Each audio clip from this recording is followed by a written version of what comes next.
सावधान।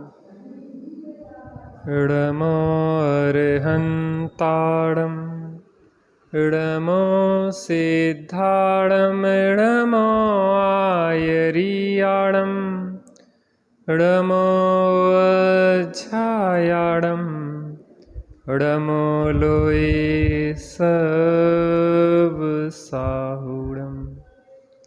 मंगलम भगवान वीरो मंगलम गौतमो गणी मंगलम कुंद कुंदाद्यो जैन धर्मोस्तु मंगलम सर्वमंगल मांगल्यम सर्वकल्याणकारकम् प्रधानं सर्वधर्माणां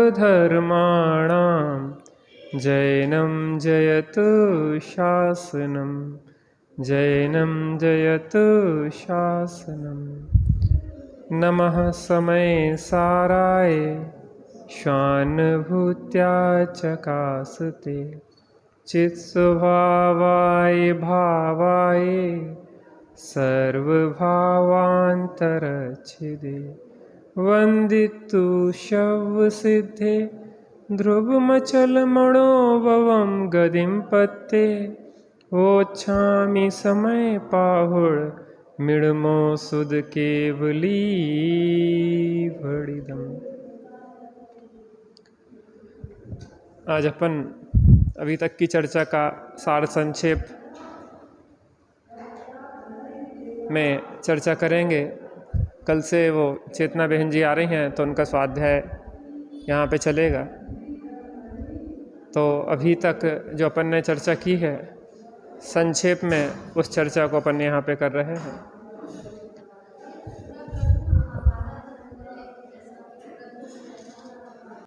इसलिए नए ज्ञान तो बहुत ही अनिवार्य है। माने जो समझ लो कि जैसे ABCD के बिना लोक में पढ़ाई नहीं होती, काखा गाघा बिना पढ़ाई नहीं होती, 1 2 3 4 गिनती बिना पढ़ाई नहीं होती, वैसे ही जनवाणी को समझने के लिए नए चक्र का ज्ञान बहुत ही अनिवार्य है। भव चक्र से निकलने के लिए नए चक्र का ज्ञान अनिवार्य है। तो फिर आज हम उसका सामान्य रूप से उपसंहार करते, फिर समय मिलेगा तो फिर अपन फिर देखेंगे गहराई से, ठीक है? क्योंकि वो मुझे समझ में नहीं आ रहा है कि वो 2 चल पाएंगे स्वाध्याय, और अच्छा भी नहीं लगता कोई बाहर से आए तो फिर वो योग्य नहीं लगता है। चलिए अपन शुरू करते हैं आज संक्षेप सार में। यह विश्व 6 द्रव्यों का समूह विश्व, जहाँ यह बात कहते हैं तो उन मान्यताओं का खंडन हो जाता है कि किसी ने विश्व को बनाया है, कोई विश्व का पालनहारा है और कोई विश्व का संहार या नाश कर सकता है। क्यों? क्योंकि इन 6 द्रव्यों को किसी ने बनाया नहीं है, इसलिए किसी को इसके पालन की जरूरत नहीं है और इसका संहार भी कोई कर नहीं सकता। जिसकी आदि होती है उसका अंत होता है, जो अनादि है उसका अंत भी नहीं होता है। यह विश्व, यह वस्तु व्यवस्था, ये 6 द्रव्य, यह लोक अनादि काल से हैं और अनंत काल तक चलते रहेंगे। किसी भगवान, किसी ईश्वर ने इसको बनाया नहीं है। 6 द्रव्य हैं जाति अपेक्षा, एक एक द्रव्य अनंत अनंत धर्म गुण शक्ति सामर्थ्य का धनी है।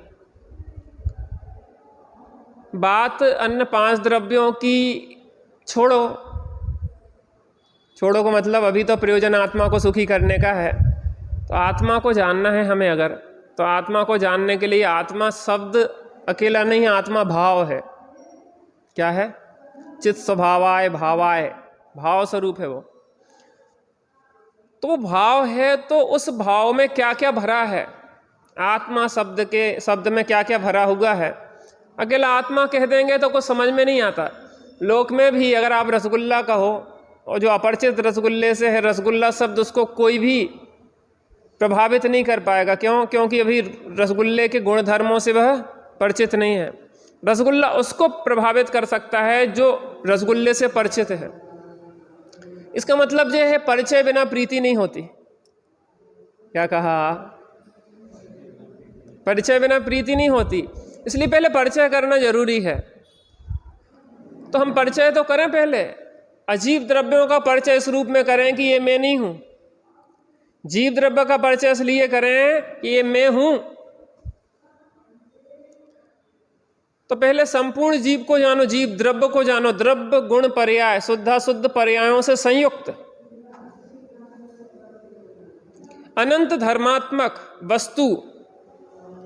अब अनंत धर्मात्मक जो वस्तु है, उस अनंत धर्मात्मक वस्तु को हमें समझना है। आज तक हम अपरिचित हैं, तो जो जानकार हैं, अनुभवशील है, वो समझाएंगे। अब समझाएंगे तो अब अनेकांतात्मक वस्तु को कैसे कहें अनंत धर्म के, अनंत गुणों को कैसे कहें? ये वाणी में सामर्थ्य नहीं है, इसकी सामर्थ्य हमारी वाणी में नहीं है।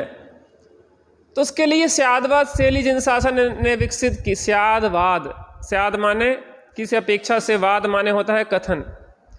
तो स्यादवाद, जो भी हम कथन कहेंगे आत्मा के बारे में या किसी भी वस्तु के बारे में, या जो भी वाक्य कहेंगे जिन वाणी में लिखा होगा, वहाँ पे स्यात पद लगा हो या ना लगा हो, वहाँ स्यात पद से चिन्हित ही मानना उसको। आप लोक में भी स्यात बिना बात कर सकते क्या? स्यात मम्मी, स्यात चाची, स्यात काकी, स्यात बुआ, स्यात भाभी, स्यात स्यात लगाते जाओ। स्यात माने होता है किसी अपेक्षा से, जो भी कथन कर रहे हैं वो किसी अपेक्षा से कर रहे हैं। तो स्यादवाद शैली का विकास हुआ।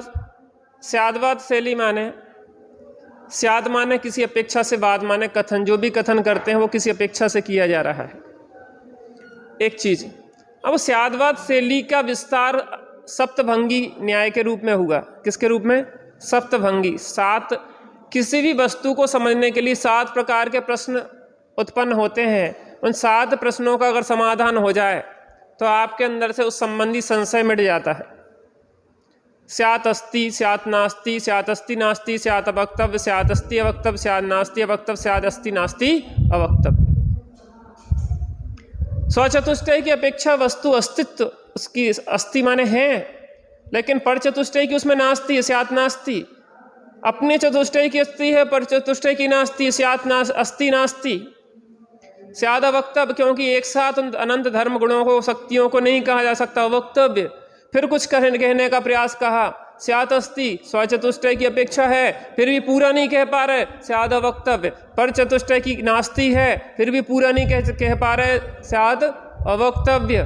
फिर अपने चतुष्टय की अस्ति है, पर चतुष्टय की नास्ति है, फिर भी कह नहीं पा रहे हैं, तो अवक्तव्य। स्यात् अस्ति नास्ति अवक्तव्य। इतने अगर 7 प्रकार से हम समझ लेते हैं तो वस्तु के विषय में फिर प्रश्न उठना बंद हो जाते हैं।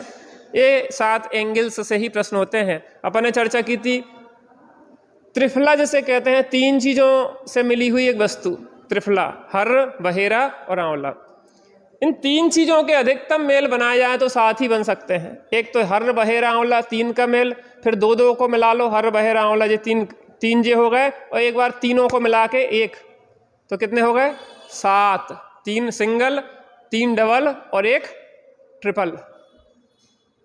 1 ट्रिपल, 7 ही तो चीजें बनेंगी ना उस एक चीज से, इन तीनों को मिला। 3 मूल भंग 3 ही है, स्यात् अस्ति, स्यात् नास्ति, स्यात् अवक्तव्य, और इनको मिलाने के बाद 7 बन जाते हैं। आज सारभूत चर्चा चल रही है, ध्यान से सुनिए। अब उस सप्तभंगी नय, अब नयों की बहुत चर्चा आई, कितने प्रकार के नय होते हैं? तो ने कहा कि नय 1 होता है, नए 2 होते हैं, नए 3 होते हैं, नए 7 होते हैं, नए 47 होते हैं, नए संख्यात होते हैं, नए असंख्यात होते हैं, नए अनंत भी होते हैं। बहुत चर्चा काफ़ी हो चुकी है।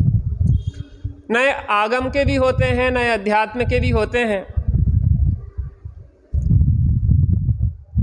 अपन ने यहाँ पे अध्यात्म के नयों की चर्चा की, काहे की? अध्यात्म की नयों की, क्योंकि हमें सुखी होना है और इस प्रयोजन की सिद्धि अध्यात्म के नयों से विशेष रूप से हमारी होती है। अध्यात्म के नय में अगर अपन देखते हैं तो 2 भेद किए, निश्चय नय और व्यवहार नय। व्यवहार नय के 4 भेद हैं। और निश्चय नय के 4 भेद हैं। व्यवहार नय के 4 भेद: उपचरित असद्भूत व्यवहार नय, अनुपचरित असद्भूत व्यवहार नय, उपचरित सद्भूत व्यवहार नय और अनुपचरित सद्भूत व्यवहार नय। निश्चय नय के 4 भेद: अशुद्ध निश्चय नय, एक देश शुद्ध निश्चय नय, साक्षात शुद्ध निश्चय नय और परम शुद्ध निश्चय नय। 8 भेद समझ में आ गए ना। इसको इस प्रकार से नंबर भी दे सकते हैं: 1 उपचरित असद्भुत व्यवहार नय 1 नंबर, अनुपचरित असद्भुत व्यवहार नय 2 नंबर, उपचरित सद्भुत व्यवहार नय 3 नंबर और अनुपचरित सद्भुत व्यवहार नय 4 नंबर। अब सद्भुत व्यवहार नय के जब हम 2-2 भेद कर दें तो इसमें भी अपन 6 कर सकते हैं इसको डिवाइड। कैसे कर सकते हैं कि अशुद्ध पर्याय के को कहेंगे तो उसको 3 नंबर दे दो, एक देश शुद्ध पर्याय को कहें तो 4 नंबर दे दो, केवल ज्ञान आदि पूर्ण शुद्ध पर्याय को 5 नंबर दे दो और गुण भेद आदि को 6 नंबर दे दो।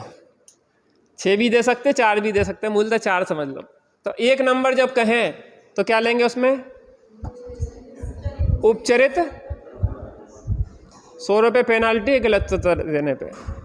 हाँ, पहला नंबर क्या है? एक साथ बोलिए, उपचरित असद्भूत व्यवहार नय। 2 नंबर है अनुपचरित असद्भूत व्यवहार नय, 3 नंबर है उपचरित सद्भूत व्यवहार नय और 4 नंबर है अनुपचरित सद्भूत व्यवहार नय। ठीक। निश्चय नय के 4 भेद किए थे, वो अपने चर्चा कर ली। अब उपचरित असद्भुत व्यवहार नय है क्या आखिर? अपन काफी चर्चा, लगभग 1 महीने तो हो ही गया। उपचरित माने होता है उपचार का कथन है, आ माने होता है नहीं, सद माने होता है सत्ता, भूत माने होता है होना। आप लोग ध्यान से सुनिए, मैं पूरी एक क्लास में पूरा विषय आपको देना चाहता हूँ।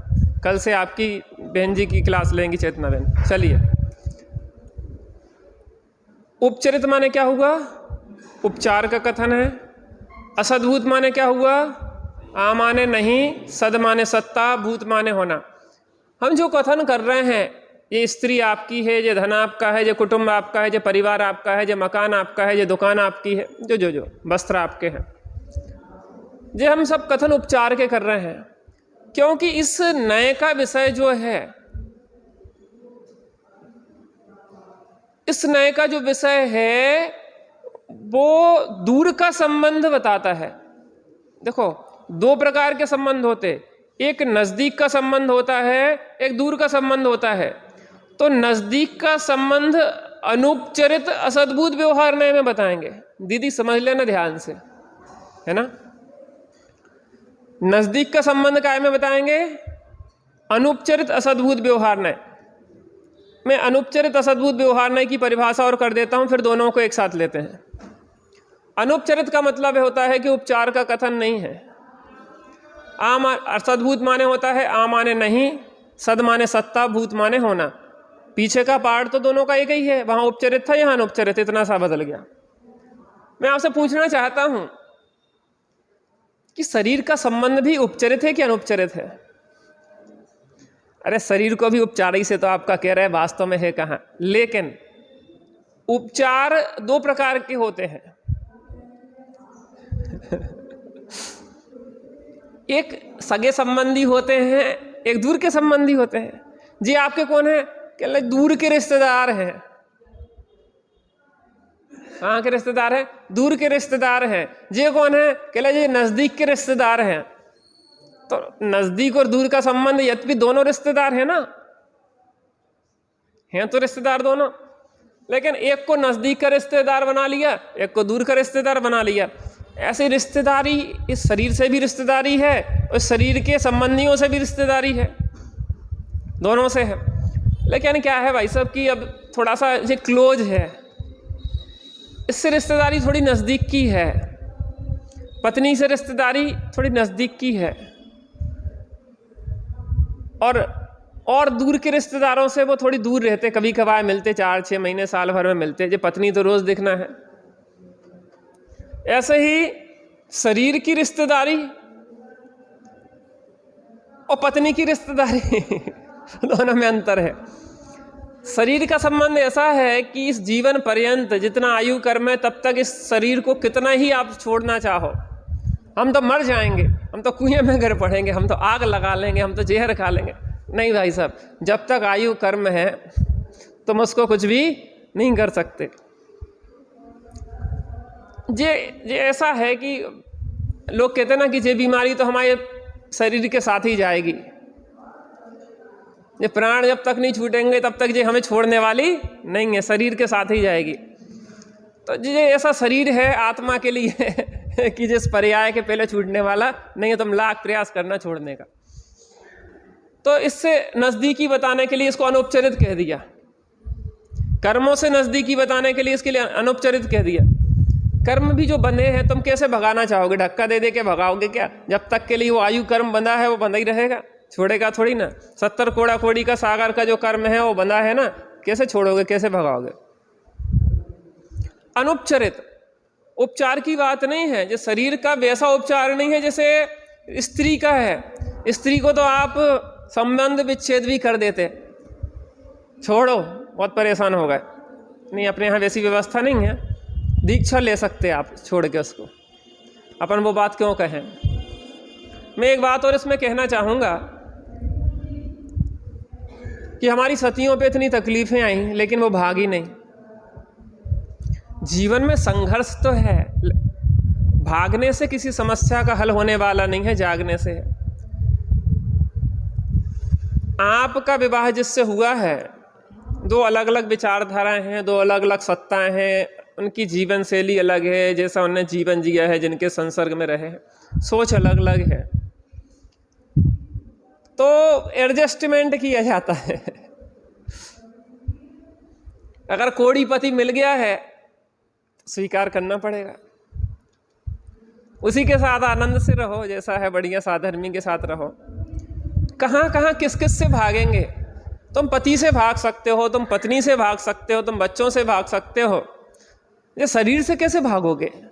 अब रोगी शरीर मिल गया है, कैंसर हो गया है, टीबी में हो गई है, जन्मजात रोग हो गए हैं, डायबिटीज हो गई हो, और तुम भागना चाहो नहीं हो सकता। तुम मरना भी चाहो तो नहीं मरोगे, कर्म तुम्हारे साथ होंगे। तुम एक निमित्त को भगाओगे, हटाओगे, दो खड़े मिलेंगे आगे। अपराधी हो तुम, इस संसार में जेल मिली है तुम्हें, जेल कैदी हो, और कैदी को छोड़ा नहीं जा सकता। जब तक कर्म करते रहोगे तब तक संसार की कोई ना कोई चतुर्गति की जेल मिलेगी ही मिलेगी। अगर जेल से छूटना है तो अपराध करना छोड़ दो। निसंक वो घूमते हैं जो अपराधी नहीं होते हैं, अपराधी सशंक होते हैं।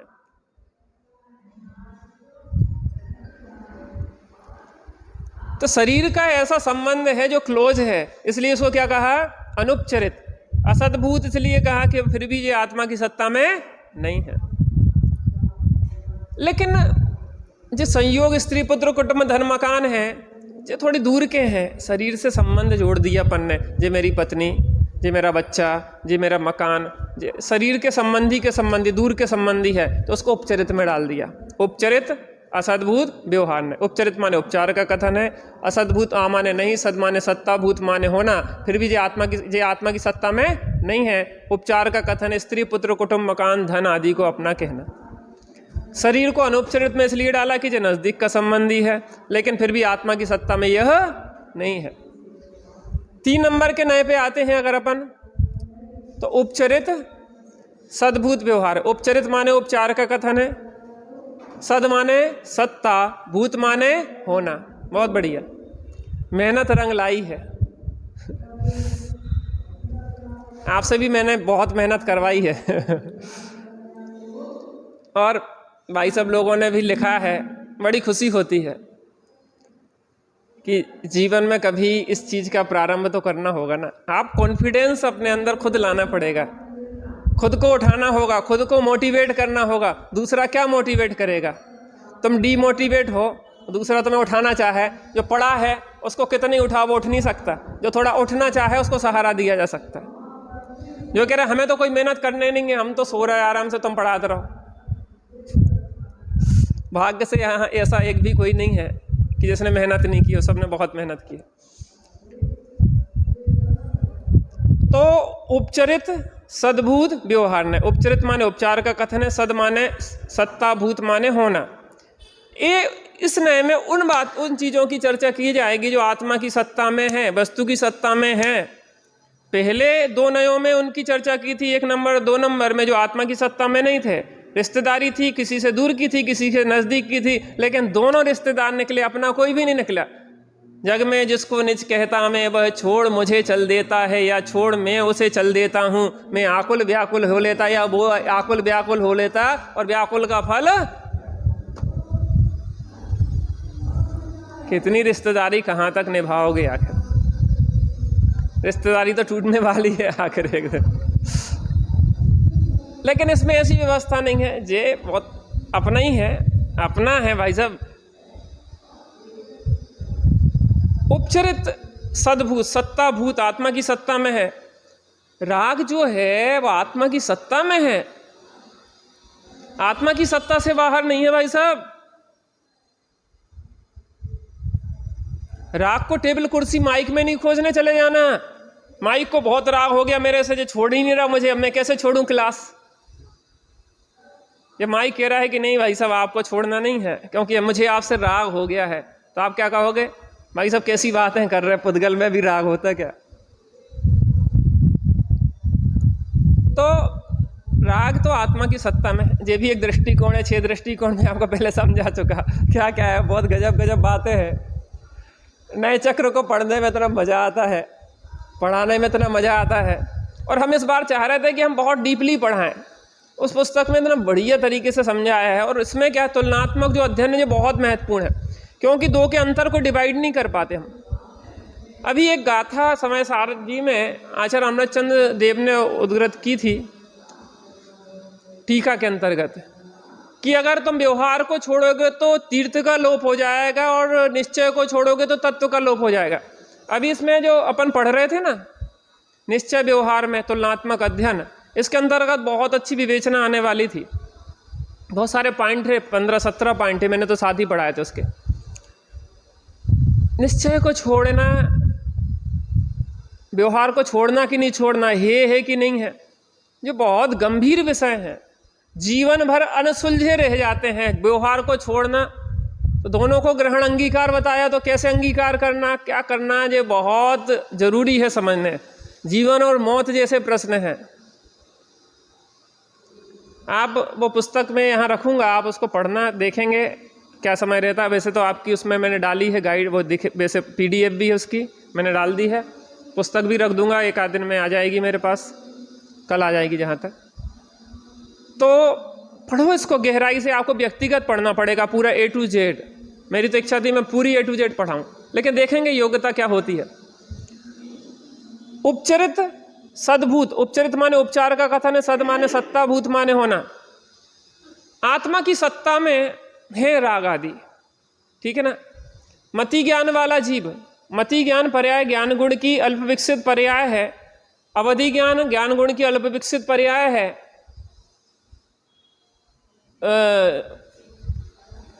अवधि ज्ञान मना पर्याय ज्ञान, ये अल्प विकसित पर्याय है, ठीक है ना। ये दोनों आत्मा में है, ठीक है। एक तो विकारी पर्याय है, एक अल्प विकसित पर्याय। लेकिन उपचार इसलिए है, एक तो विकृत पर्याय है, दूसरी अल्प विकसित पर्याय है। क्या वो इसलिए उपचार लिया? आदमी अल्पता में संतुष्ट नहीं होता, आत्मा को पूर्णता चाहिए, व्यक्ति को पूर्णता चाहिए। हमें तो पूर्ण दशा ही चाहिए, इसलिए उसको उपचरित में लिया। लेकिन सद्भूत फिर भी आत्मा की सत्ता में है, चाहे वो राग आदि विकारी भाव हो या मति ज्ञान, श्रुत ज्ञान, अवधि ज्ञान आदि ज्ञान गुण की अवस्थाएं हो अल्प विकसित। चौथा नंबर आएंगे तो अनुपचरित सद्भूत व्यवहार न। अनुपचरित माने होता है उपचार का कथन नहीं है। कैसा उपचार का कथन नहीं है? जैसा उपचरित सद्भूत में था वैसा उपचार नहीं है, क्योंकि वहाँ एक तो विकारी भावों से अपनी बात बता रहे थे। आपके 2 बच्चे हों और एक बिगड़ा हो और एक समझदार हो, तो आप किससे अपनापन बनाएंगे? अरे आप जानते नहीं हो पंडित जी, मेरा लड़का कलेक्टर है। कौन है आपका लड़का? कौन है नहीं बता रहे दृष्टांत। मेरा लड़का कलेक्टर है। अच्छा आपके एक हैं कि दो हैं? मैंने तो सुना था आपके दो लड़के हैं। अरे उस मूर्ख की बात नहीं करो, उसकी बात नहीं करो, वो मेरे अनुसार नहीं चलता है, वो बिगड़ा हुआ है। क्यों, क्या करता रहता है? लूटपाट करता रहता है, उल्टे सीधे काम करता है। मैं उसको अपने मानने के लिए तैयार भी नहीं हूं। राग आदि है तो अपने बच्चे, लेकिन बिगड़ी हुई संतान है। उसको ज्ञानी जन कहते कि हम हमारे है नहीं, इसलिए कहते राग ज्ञानी के राग होता ही नहीं है। ये बहुत मजेदार विषय है। ज्ञानी को राग होता है कि नहीं होता है तो कैसा होता है, एक एक विषय पे हफ्तों डिस्कशन चले। इतने सुंदर विषय है। हम भ्रम से ना समझ लें कि हम ज्ञानी हो गए हैं, मुझ में राग नहीं होता है और स्वच्छंद घूमने लग जाएं, क्योंकि ऐसे स्वच्छंद जीवों की भी कमी नहीं है। निश्चयाभास खड़ा हो जाए, व्यवहाराभास खड़ा हो जाए, उभयाभास खड़ा हो जाए, अनुभयाभास खड़ा हो जाए।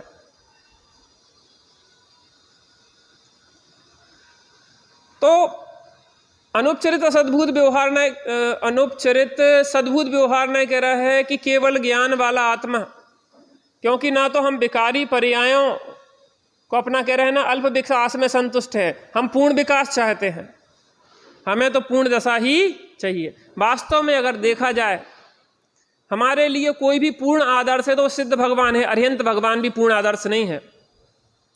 अशरीरी सिद्ध भगवान आदर्श तुम्ही मेरे। अरिहंत भगवान पूर्ण आदर्श नहीं, आदर्श तो है, पूर्ण आदर्श नहीं है। एक परफेक्ट मॉडल अगर सामने बनने के लिए लाया जाए तो किसका लाएंगे?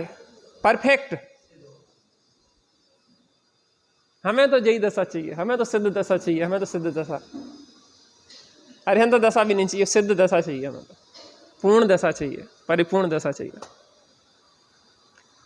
केवल ज्ञान संयुक्त व पूर्ण ज्ञान का विकास, तो केवल ज्ञान वाला जीव तो काय में आया ये? अनुपचरित सद्भूत व्यवहार न। अनुपचरित माने ना तो जी विकृत है ना अल्प विकसित है, जो पूर्ण विकसित दशा है दूसरी, लेकिन आत्मा की सत्ता की बात है। और सद्भूत माने सत्ताभूत।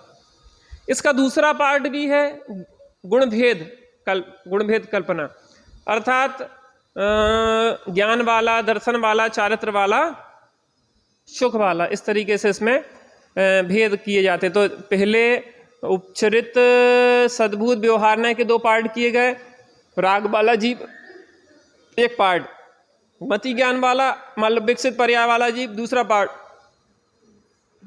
अब इसके दो पार्ट किए गए, केवल ज्ञान वाला अनुपचरित सद्भूत व्यवहार के दो पार्ट किए गए। केवल ज्ञान वाला जीव पहला पार्ट, और मति ज्ञान वाला श्रुत ज्ञान अनुपचरित सद्भूत व्यवहार। अनुपचरित सद्भूत व्यवहार ना केवल ज्ञान वाला जीव पहला पार्ट, और ज्ञान वाला, दर्शन वाला, चारित्र वाला जीव दूसरा पार्ट। समझ में आ गया? क्या नाम बहन जी? पीछे आओ। नहीं जी पीछे भाभी, हाँ रीना, हाँ जो भी नाम है। प्रॉपर नहीं आती हैं आप, कभी आ जाती हैं ईद के चांद की तरह। अरे बेटा हम इसलिए पढ़ाना चाहते हैं नए लोगों को, नई जनरेशन को हम आगे लाना चाहते हैं। मुमुक्षुओं में क्या है, बूढ़े बूढ़े अधिकतर दिखाई देते हैं। यहाँ तो बहुत फिर भी ठीक है, कई जगह तो ऐसे होते हैं कि 60 70 80 साल के जहाँ धक्का दे दे के भगा देते कि जाओ यहाँ परेशान करते रहते हो, जाओ मंदिर में जाके कुछ धर्म करो।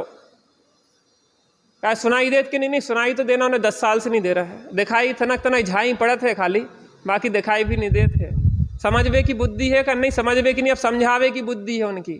अब जाके धर्म करेंगे शांति से। इस पंचम काल में 40-50 साल तक जो कर लोगे ना कर लोगे, बाकी तो जबरदस्ती का बोझा ढोना है। कुछ नई ऊर्जा का कार्य होता है, शुरुआत में कर लो, बाद में तो धर्म के नाम पे रूढ़ियों का पालन होता है। बंदे बधाए ट्रेड में जीने की आदत पड़ जाती है। पता आपको एक मुख्य कारण, आयु का जो बंध होता है, आगामी आयु का बंध होता है, पता कब होता है? वो भुज्यमान आयु के त्रिभाग के बाद होता है। त्रिभाग में जो पहला अंतर मुहूर्त होता है, ऐसे 8 त्रिभाग पड़ता है। त्याई साहब से मैंने पूछा कि आखिर त्रिभागई में क्यों होता है? उसके पहले क्यों नहीं होता? क्योंकि त्रिभाग के बाद लाइफ स्टाइल सेट हो जाती है। 2/3 हिस्सा जिसके जीवन का निकल गया, मान लो 80 साल का है, 60 साल निकल गए, अब वो उस ढर्रे से ही में जिएगा। जो 60 साल का ढर्रा है ना, उस ढर्रे में आगे जिएगा। वो नया कुछ इंप्रूवमेंट होने वाला कम है चांसेस। तो वो स्थिर हो गया। अब स्थिर हो गया माने उसने जिस जीवन को जिया है लगभग वो एक स्थिति में पहुंच गया कि अब उसी जीवन में जिएगा। तो वहीं से आयु का बंद शुरू होगा, क्योंकि आपकी जीवन का अधिकतर निचोड़ आ चुका। अब आपको कैसा नया जीवन चाहिए है, उसके लिए आप चुनाव करो। इसका मतलब ये नहीं है कि पुराने लोग नहीं कर सकते, लेकिन पुराने लोगों में भी अगर अभी कुछ ऊर्जा का संचार है, वो फिर से बच्चों की तरह पढ़ सकते हैं, तो वो भी कर सकते हैं। और बच्चे जो सोच रहे हैं कि हम तो कुछ नहीं कर पाए, अब वो भले 25 साल के हैं, वे सोच रहे कि हमारे बस की नहीं है, तो वे समझ लो वे बूढ़े हो गए। ज्ञान वृद्ध कहा जाता है, ज्ञान वृद्ध। ज्ञान वृद्ध का मतलब ये नहीं होता है कि बूढ़े। ज्ञान वृद्ध एक 8 साल के मुनिराज भी ज्ञान में वृद्ध हो सकते हैं, प्रौढ़ हो सकते हैं। ज्ञान की विशिष्टता विकसित हो सकती है, वो आपके ऊपर निर्भर है। आप तैयार रहें, करना है काम, इतना तो है, भटकना नहीं है संसार में। व्यवहार का समझ में आ गया ना? अब निश्चय पे आते हैं। निश्चय नय में कोई ज़्यादा देर नहीं लगती, बहुत सरल सीधी सीधी सच्ची बात है। निश्चय नय में जो सद्भूत व्यवहार नय है, सद्भूत माने हो सत्ताभूत, आत्मा की सत्ता में है, उसकी चर्चा करता है सद्भूत व्यवहार नय। ठीक है ना? अब सद्भूत व्यवहार नय में जो 3 पार्ट हैं, 3 पार्ट हैं, कौन कौन से? पहला पार्ट राग वाला आत्मा, दूसरा पार्ट मति ज्ञान वाला आत्मा, तीसरा पार्ट केवल ज्ञान वाला आत्मा। गुण भेद को छोड़ दो, 3 पार्ट को अब अपन अभेद करेंगे। पहला पार्ट राग वाला आत्मा अगर अपन ने अभेद किया तो रागी आत्मा निश्चय नय, अशुद्ध निश्चय नय में क्या आ जाएगा इसका? हैं?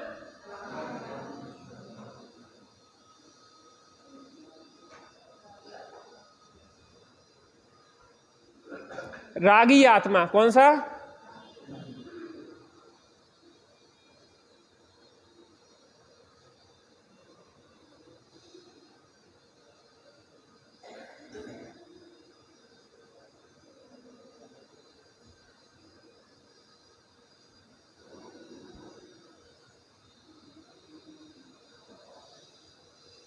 अशुद्ध पर्याय के साथ अभेद बताता है। किसके साथ अभेद बताता है? अशुद्ध पर्याय के साथ। जीव मिथ्या दृष्टि है, रागी अपन ने कह लिया। ठीक है ना? तो अपन ने उपचरित सद्भूत व्यवहार नय के पहले पार्ट को राग वाला जीव को अगर तन्मय करके कह दिया तो रागी जीव किस नय में पहुंच गया? अशुद्ध निश्चय नय में।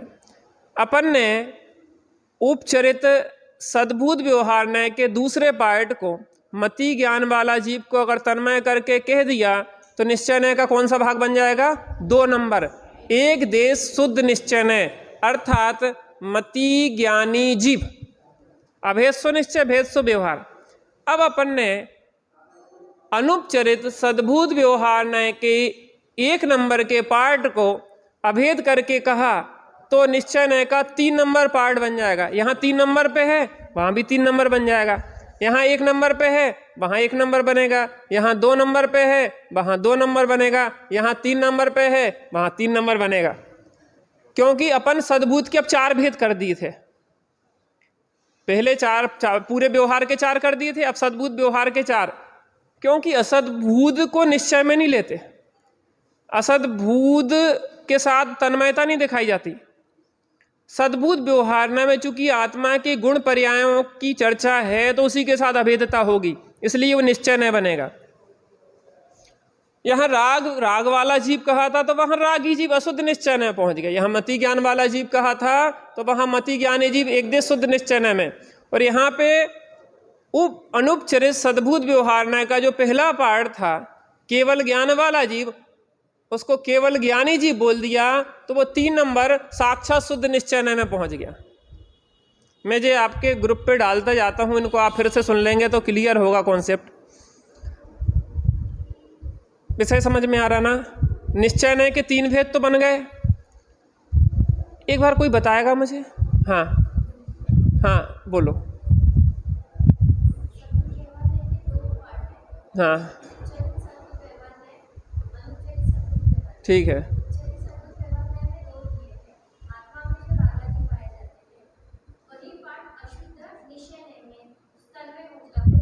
बहुत बढ़िया, बहुत अच्छा। मति ज्ञान वाला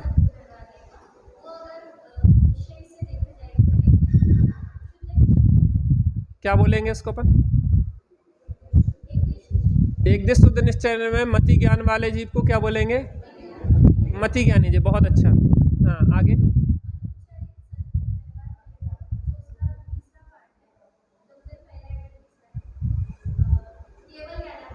केवल ज्ञान वाला जीव, यहाँ क्या हो जाएगा? तो इसको क्या बोल? वेरी गुड, बहुत बढ़िया। पाठशाला शुरू करो। हम कहते हैं जो नए लोग पाठशाला पढ़ाओ। बहन जी पाठशाला को मजबूत करिए। पाठशाला न्यू है हमारी। आप पाठशाला में पढ़े तब यहाँ बैठ पाए। पाठशाला नहीं पढ़े होते तो आप जैनत्व के नाम पे मात्र थोड़ा सा दर्शन कर जाते, ढोक दे जाते, इसके आगे नहीं बढ़ पाते। जाके जैनेतर में शादी कर रहे हैं, उल्टे सीधे काम हो रहे हैं, नाम के जैन भी नहीं हो पा रहे वो। भैया हमें भविष्य की पीढ़ी के लिए कुछ दे के जाना है। हम भी इतनी मेहनत करते हैं इसके लिए कि भैया अपनी जिम्मेदारी है, रिस्पॉन्सिबिलिटी है। चलिए आप लोग जितने नई बहुएँ हैं आपके, इन सबको पाठशाला पढ़ाओ। पढ़ाएंगी और पढ़ेंगी। ये बच्चे बहुत भविष्य है। ज़्यादा बच्चे नहीं आते, आप शुरू तो करो। अरे स्कूल खोलते हैं लोग तो पहले 10-5 बच्चों ही से तो शुरू करते। हमारी भतीजी है, एक स्कूल में पढ़ाती है। उसमें क्या है, 3 टीचर हैं, 10-15 बच्चे हैं, छोटे छोटे से कमरे हैं। तो शुरुआत कहीं से तो करते ही है ना। अब देखिए निश्चय नय के 3 भेद हो गए। पहला निश्चय नय का क्या भेद है? अशुद्ध निश्चय नय। दूसरा एक देश शुद्ध निश्चय नय। तीसरा साक्षात शुद्ध निश्चय नय। राग वाला रागी आत्मा किस में आएगा? अशुद्ध निश्चय नय में। मति ज्ञानी जीव एक देश शुद्ध निश्चय नय में। केवल ज्ञानी जीव। इतना हो गया। अब अंतिम पे और अपन कर लें उपसंहार। परम शुद्ध निश्चय नय में अपन को सुखी होना ना, सुखी होना। किसको सुखी नहीं होना? सभी को होना है। केवल ज्ञान प्रकट करना, केवल ज्ञान प्रकट करना, राग आदि को छोड़ना है, दुख को छोड़ना है, सुख को प्रकट करना है। मैं जो कह रहा हूं कि केवल ज्ञान की ओर देखते रहेंगे, हमें तो केवल ज्ञान चाहिए, हमें तो केवल ज्ञान चाहिए, हमें तो पूर्ण दशा चाहिए, हमें तो पूर्ण दशा चाहिए, तो पूर्ण दशा कब प्रकट हो जाएगी? पूर्ण दशा के लक्ष्य से पूर्ण दशा प्रकट नहीं होती है। परिपूर्ण तत्व के श्रद्धान ज्ञान स्थिरता से पूर्ण दशा प्रकट होती है। समझ में आई कि नहीं आई? अब जैसे जो रूमाल है ना, रूमाल और इसके कलर में कुछ अंतर दिख रहा है ना? थोड़ा थोड़ा जे थोड़ा गंदा सा दिख रहा है, जो साफ। अब ये दोनों एक ही से कपड़े थे ना, एक ही से थे, लेकिन ये कैसा हो गया? ये थोड़ा सा रखे मेल चढ़ता गया, ऐसा हो गया। इस कपड़े का भी जो स्वभाव है वो गंदा स्वभाव है कि स्वच्छ स्वभाव है? स्वभाव की बात कर रहा मैं, अवस्था की बात नहीं कर रहा। स्वभाव क्या है? स्वच्छ। इसका भी ऐसा ही स्वच्छ स्वभाव है इससे कि कम है कुछ? इसका भी ऐसा ही स्वच्छ स्वभाव है कि इससे कम है? ऐसा ही है ना। मैं ये कह रहा हूं कि अभी अवस्था में जो गंदा है लेकिन स्वभाव से कैसा है? स्वच्छ है। स्वभाव से कैसा है? स्वच्छ है। अब ये जो गंदा है इसको स्वच्छ करने की क्या प्रक्रिया होगी? फर्स्ट स्टेप, कल्पना दीदी, फर्स्ट स्टेप क्या होगा? सबसे पहला स्टेप, इस रूमाल को साफ करने की जो पर्याय में गंदगी है, इसको साफ करने की सबसे फर्स्ट स्टेप, पहला कदम क्या उठाएंगे?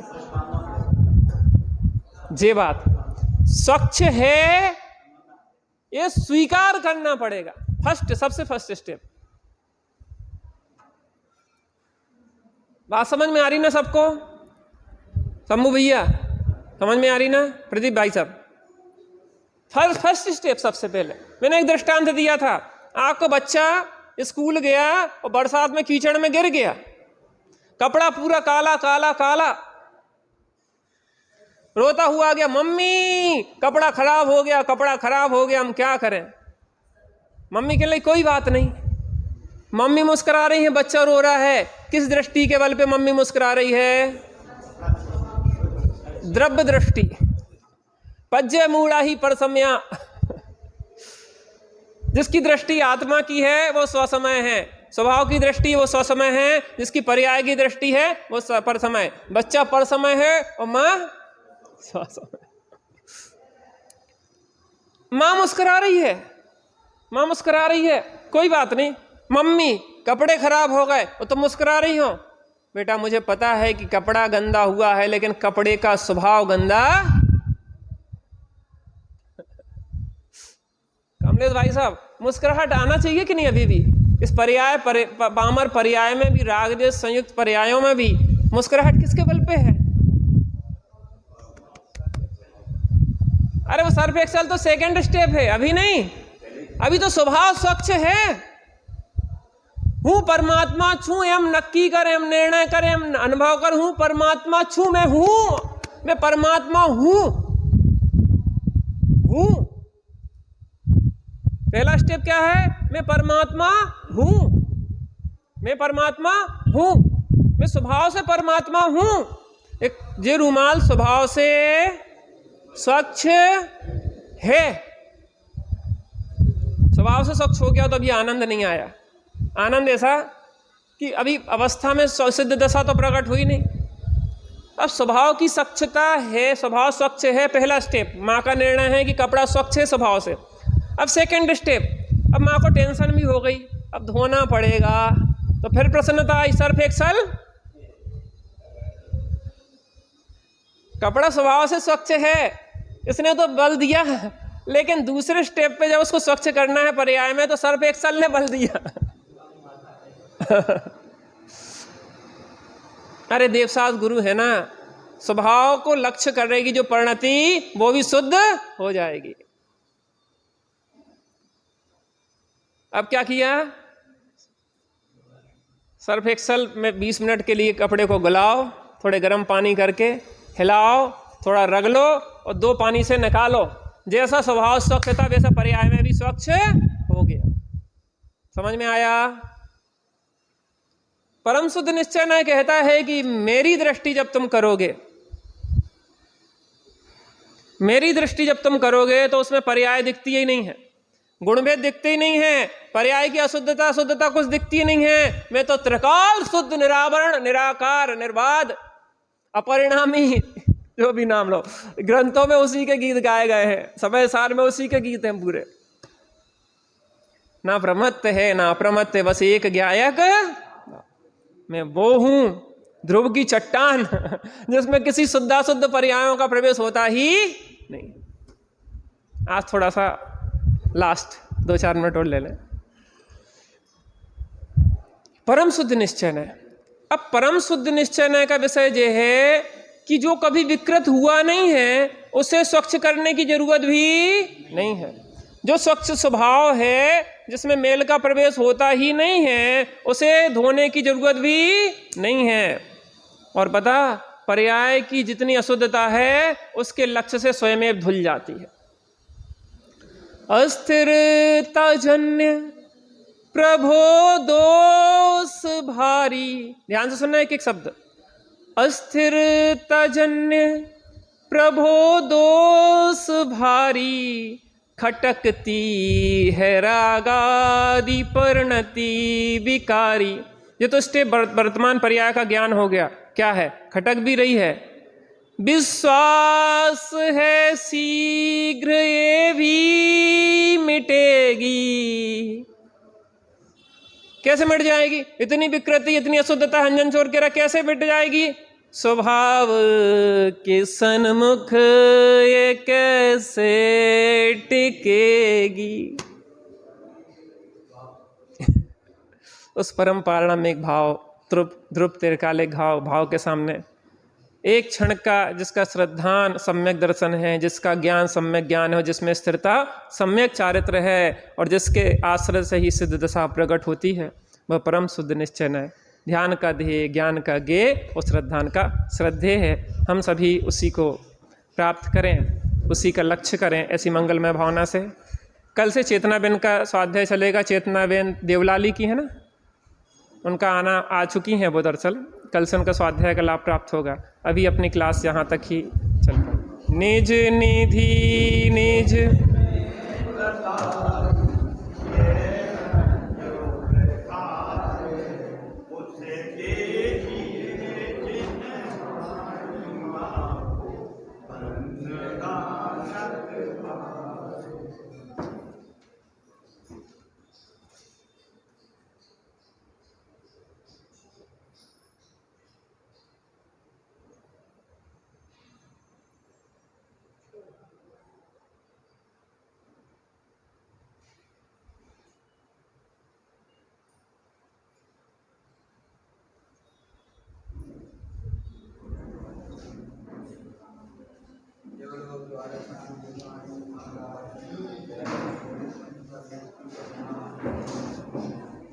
देखिए 2 दिन के अंदर आप लोग हमें कॉपी जमा कर दें।